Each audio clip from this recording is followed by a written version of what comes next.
जो कान के पर्दे के पीछे का हिस्सा होता है उसमें इन्फेक्शन होता है। पेशेंट कहता है कि मेरे को कान में भारी भारी सा लगता है, ऐसे घंटी जैसी भी आवाज आती है। बढ़ती सर्दियों के साथ एक कंप्लेंट भी बहुत ज्यादा बढ़ती है, वो होती है नाक का बंद हो जाना या नाक का कंटिन्यूसली बहना। उसके पीछे का कारण क्या है? तो पानी खूब पीना होता है। जितना अपन ज्यादा हाइड्रेटेड रहेंगे उतना ये प्रॉब्लम कम आएगी। किसी को मान लो को जुकाम लग गई, वो उल्टा पानी कम पीता है, उसको ज्यादा पानी पीना चाहिए। अगर जितना ज्यादा पानी पिएगा उतनी ही उसको जुकाम जल्दी ठीक होगा। बच्चों में कॉमनली देखा जाने वाला टॉन्सिल या टॉन्सिल की प्रॉब्लम हो जाना, ये सब क्या है? टॉन्सिल होने का कारण क्या रहता है? स्मोकर हिस्ट्री, स्मोकिंग की हिस्ट्री है तो उनको कैंसर होने के बहुत चांस होते हैं। हेलो एंड नमस्ते एवरीवन टू आवर पॉडकास्ट। आज हमारे साथ पॉडकास्ट में मौजूद हैं ENT specialist doctor Suresh Jakhar sir. Welcome sir to our podcast. Thank you for inviting me. आज के हमारे इस पॉडकास्ट में हम ईएनटी रिलेटेड बहुत सारे टॉपिक्स पे डिस्कशन करेंगे, जैसे कि बढ़ती सर्दी में नाक का बंद हो जाना या नाक का कंटिन्यूसली बहना, या फिर कानों में कोई समस्या, या बच्चों में जो कॉमनली देखा जाता है टॉन्सिल्स की प्रॉब्लम। तो आइए इन सब के बारे में हम सर से डिटेल में जानते हैं। सर, शुरुआत करने से पहले मैं आपसे पूछना चाहूंगी कि ईएनटी जो स्पेशलिटी है वो किस तरीके के कंडीशन से डील करती है? जैसे हमारा ईएनटी है, ईएनटी में ईयर, नोज एंड थ्रोट से रिलेटेड डिजीज का डायग्नोसिस करना एंड उनका ट्रीटमेंट करना हमारे ईएनटी डिपार्टमेंट में आता है। अच्छा सर, तो रोजमर्रा की जिंदगी में आप किस तरीके के कंडीशंस है जो आप पेशेंट्स में कॉमनली अभी देख रहे हैं?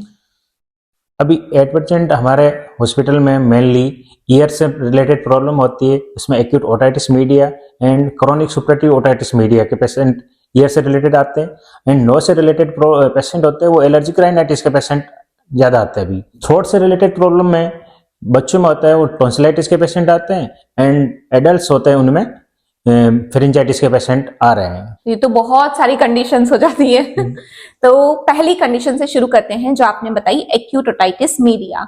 इसे हम अगर आम भाषा में समझना चाहेंगे तो कैसे समझेंगे?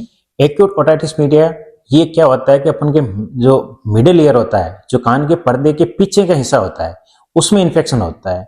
और उसमें इन्फेक्शन के कारण बहुत सारा होता है, जैसे एक बैक्टीरियल इन्फेक्शन हो जाता है, वायरल इन्फेक्शन हो जाता है। ये जैसे छोटे बच्चे होते हैं, बच्चों में क्या एडनोइड की प्रॉब्लम होती है। एडनोइड में क्या होता है कि बच्चे के नाक के पीछे मांस बढ़ जाता है। नाक पर मांस बढ़ने की वजह से जो यूस्टेकिन ट्यूब ब्लॉक हो जाती है और अपन के मिडिल ईयर में इन्फेक्शन हो जाता है।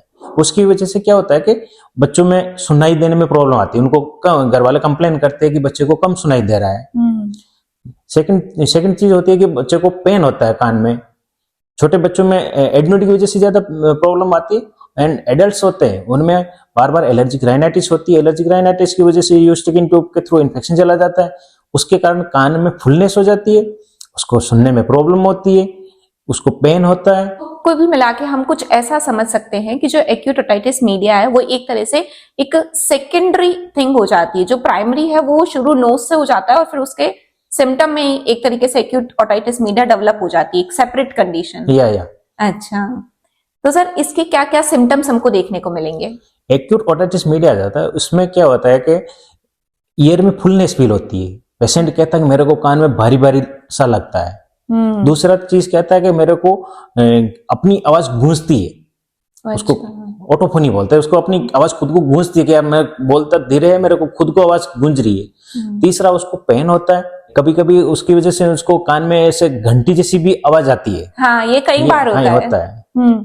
तो ये उसी कंडीशन में होता है, ये नॉर्मली भी हो जाता है? नहीं, ये जो घंटी बजती है एक तो एक्यूट ओटाइटिस मीडिया में भी होता है, और एक अलग सेपरेट कंडीशन में होती है जो कि एक न्यूरोफिजियोलॉजिकल होती है, वो एक अलग चीज है। बाकी इस कान का एक सिम्टम में आता है, एक्यूट ओटाइटिस मीडिया के सिम्टम में आता है कि भाई कान में घंटी बज रही, कान में अलग टाइप की आवाज आ रही है, सरसराहट की आवाज आ रही है। तो इसका क्या क्या ट्रीटमेंट अवेलेबल है सर? जैसे एक्यूट ओटाइटिस मीडिया के ट्रीटमेंट में आता है कि मेनली तो इसका रीजन क्या है। अगर इन्फेक्शन से रिलेटेड है तो अपन एंटीबायोटिक, पेन किलर और एंटी एलर्जी देके अपन काम चला सकते हैं। लेकिन जैसे बच्चे हैं, बच्चों में अगर एक्यूट ओटाइटिस मीडिया हुआ तो उसका रीजन बहुत बार एडनोइड होता है, तो अपन उनको एडनोइड की सर्जरी करके जो नाक के पीछे मांस बढ़ा हुआ है उसको अपन को हटाना पड़ता है, तभी वो जाके वो कंडीशन में सुधार होता है। अदरवाइज वो प्रॉब्लम कंटिन्यू रहती है। शायद इसीलिए कहते हैं कि अगर कोई भी दिक्कत हो तो आप घर पे बैठ के उस चीज को ट्रीट मत करिए या इंतजार मत करिए कि अपने आप ठीक हो जाएगा। डॉक्टर के पास जाइए, उनसे कंसल्ट करिए, उन्हें दिखाइए। क्योंकि दिखने में तो ये कान की समस्या लग रही थी, लेकिन इसका रूट कॉज निकला नाक के पीछे का हिस्सा। सर, एक चीज मैं आपसे पूछना चाहूंगी कि जिन भी घर में बड़े बुजुर्ग होते हैं, वो कान में कोई भी दर्द होता है या समस्या होती है तो एडवाइस करते हैं कि सरसों का तेल या कोई भी तेल गर्म करके कान में डालो, तो ये किस हद तक सही है या गलत है?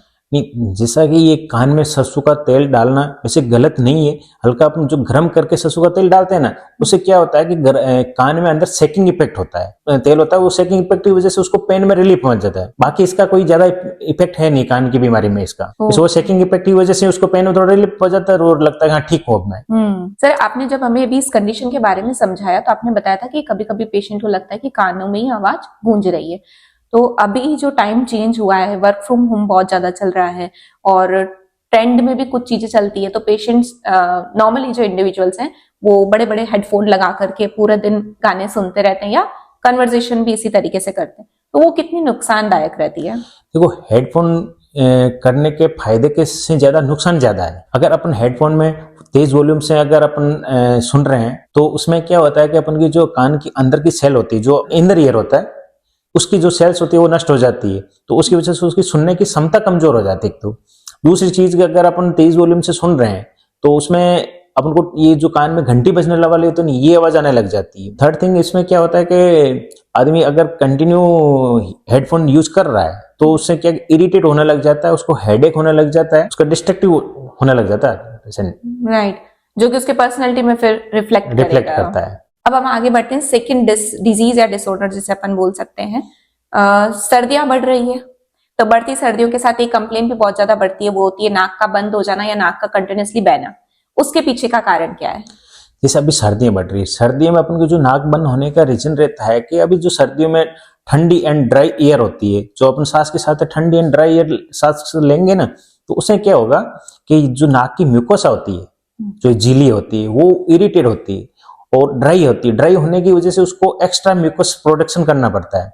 एक्स्ट्रा म्यूकस प्रोडक्शन करने की वजह से वो खुद स्वेल हो जाती है, उस वजह से अपना नेजल ब्लॉक होने लग जाता है और वो अपन को पानी जैसा नाक में पानी आने लग जाता है एक्स्ट्रा म्यूकस प्रोडक्शन की वजह से।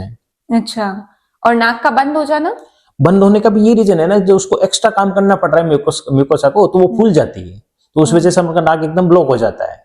कुछ टाइम के लिए ब्लॉक होता है, फिर क्या है कि अपन टेम्परेचर हल्का चेंज होता है तो नाक खुलता है, क्योंकि हवा ठंडी पास होने की वजह से। हाँ, तो सर इसका कोई घरेलू उपाय भी एक ट्रीटमेंट में हम ले सकते हैं या फिर मेडिकल ही जाना होगा? नहीं, इसमें घरेलू उपाय है। घरेलू उपाय में ऐसा करते हैं कि एक तो अपन स्टीम इनहेलेशन करना होता है, दूसरा कि अपन को पानी खूब पीना होता है। जितना अपन ज्यादा हाइड्रेटेड रहेंगे उतना ये प्रॉब्लम कम आएगी। ओके, तो यहाँ पे तो आपने हमें एक क्लियर फैक्ट प्रोवाइड किया है, हाइड्रेशन रहने से ये प्रॉब्लम कम होगी। हाँ, हाइड्रेशन बिल्कुल कम होगी। अब होता क्या है कि अपन किसी को मान लो को जुकाम लग गई, वो उल्टा पानी कम पीता है, राइट, लेकिन उसको ज्यादा पानी पीना चाहिए। अगर जितना ज्यादा पानी पिएगा उतनी ही उसको जुकाम जल्दी ठीक होगी। अच्छा, मैं तो सरप्राइज हूँ सर।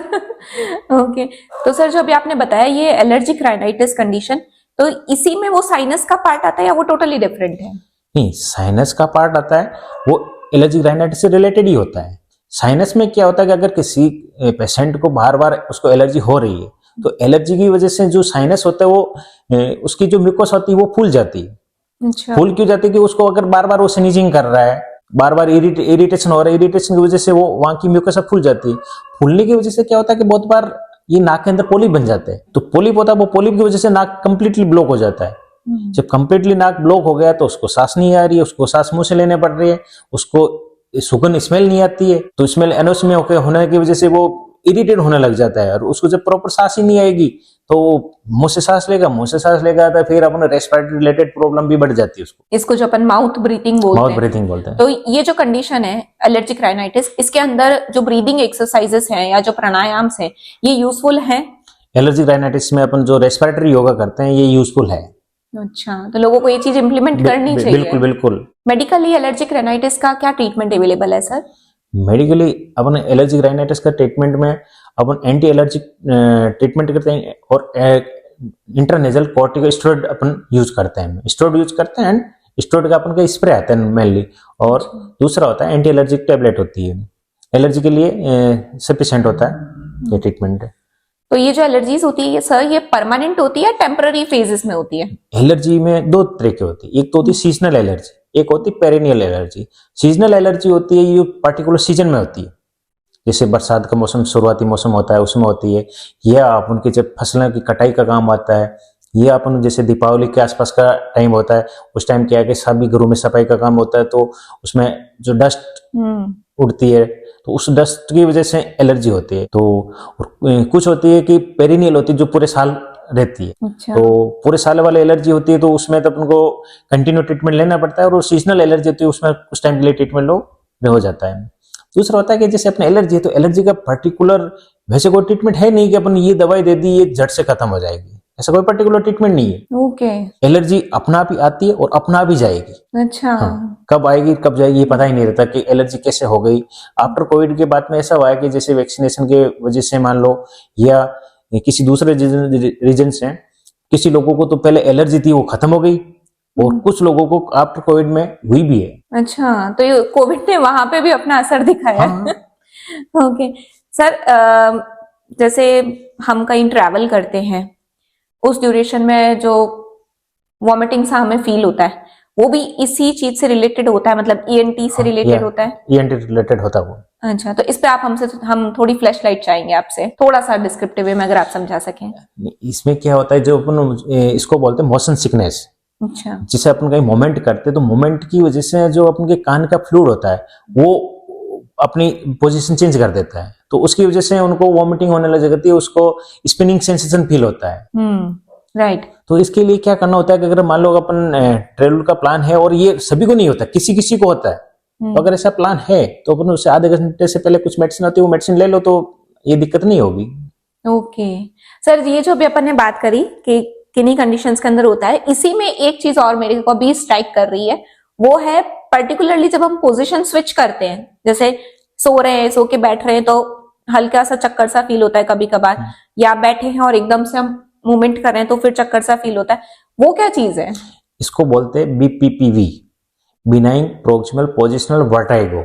ये अपन की जो अपन के हेड की पोजीशन चेंज होती है ना, उसकी वजह से अपन को वर्टाइगो होता है, उसकी वजह से अपन को चक्कर आता है। अच्छा। तो इसमें क्या होता है कि जैसे अपन के कान होता है, कान के अंदर एक फ्लूइड रहता है जिसके अंदर कैल्शियम के क्रिस्टल होता है, ओटोकोनिया बोलते हैं, वो अपनी जगह चेंज कर देते हैं। जब वो अपनी जगह चेंज कर देंगे तो वो अपने ब्रेन को गलत सिग्नल भेजते हैं। गलत सिग्नल भेजने की वजह से अपन को जो जैसे अपन पोजीशन चेंज करते हैं वो अपन को वर्टाइगो होता है, चक्कर आता है, उसमें साथ साथ अपन नोजिया की कंडीशन भी होती है कभी कभी। अच्छा, तो अगर ये एक बार BPPV डेवलप हो गया तो ये लगभग कितने टाइम तक रहता है? नहीं, इसका ऐसा टाइम तक रहना कुछ नहीं होता है। BPPV हो गया तो अपन को मान लो कि जो क्रिस्टल अपनी जगह चेंज की है तो उनको एक एक्सरसाइज होती है, एक्सरसाइज करा के अपन उनको वापस रिपोजिशन कर सकते हैं। ओके।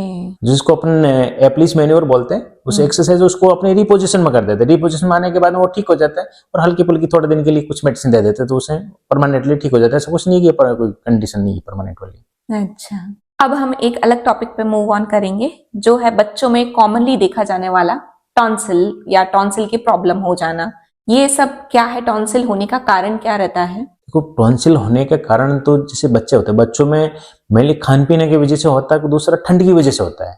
और ठंड की वजह से उनको गले में इन्फेक्शन हो जाता है, गले में इन्फेक्शन होने की वजह से ये टॉन्सिलाइटिस हो जाता है। टॉन्सिलाइटिस के अंदर जो गार्गलिंग जो टॉन्सिलाइटिस हो जाता है, तो एक बार जब मान लो टॉन्सिलाइटिस हो गया तो फिर उसको बच्चे को फीवर आना, खाना खाने में दिक्कत रहना, गले में दर्द होना, फिर कुछ खाएगा ही नहीं और दर्द रहेगा तो वैसे खाएगा नहीं तो फिर ये कंडीशन बढ़ती जाती है। ओके।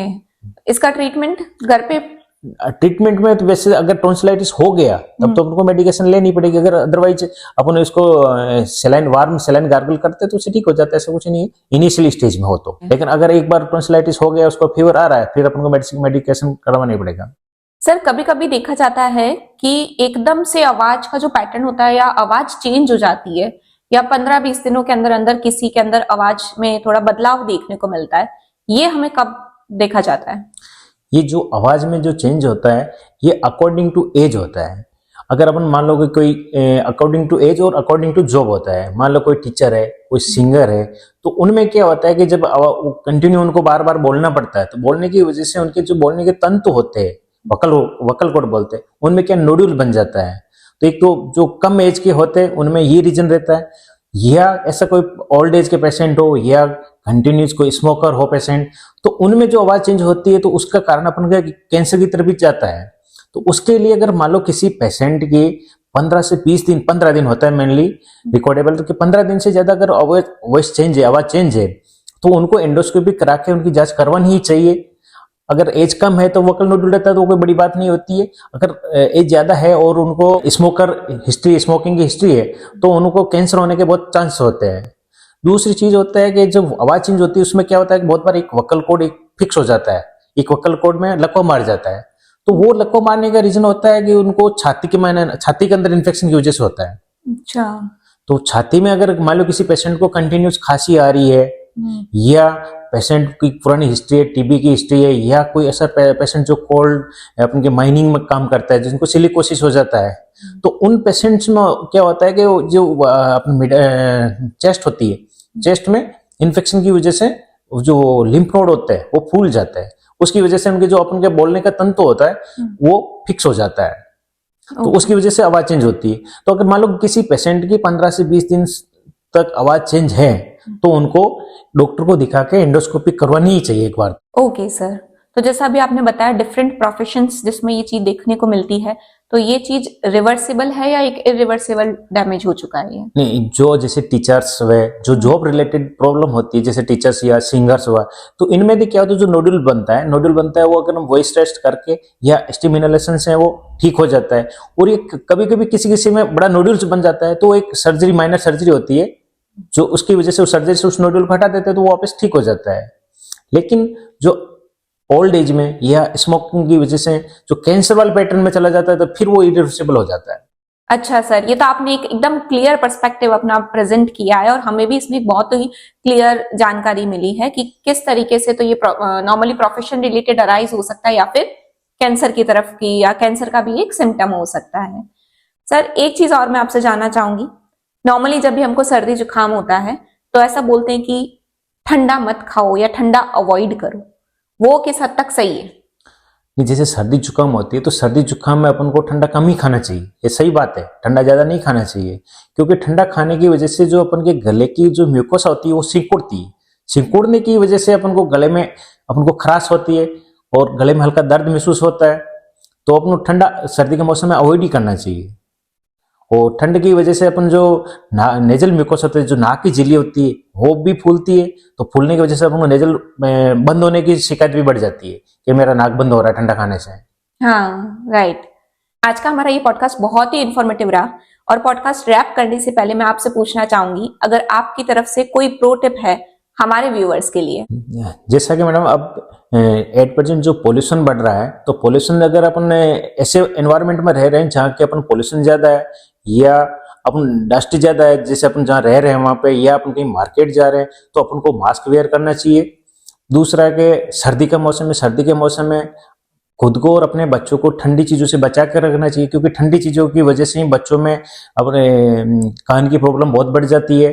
जैसे प्रोफेशनल रिलेटेड प्रॉब्लम बढ़ती है, जैसे कारपेंटर जो खाती का काम करते हैं, जो कि कंटिन्यूस उसमें लकड़ी का काम करते हैं, जिसमें लकड़ी की कटाई की वजह से उनमें लकड़ी का जो बुरादा होता है वो नाक के अंदर, सांस के साथ अंदर जाता रहता है। तो ऐसे जो प्रोफेशनल काम करते हैं जिनकी वजह से डस्ट या ये लकड़ी की डस्ट या दूसरी ऐसी जो प्रोफेशनल जिसमें के डस्ट वाला काम ज्यादा होता है, तो उनको अपन को मास्क वेयर करना चाहिए। ओके सर, आज के हमारे पॉडकास्ट में आने के लिए आपका बहुत बहुत धन्यवाद।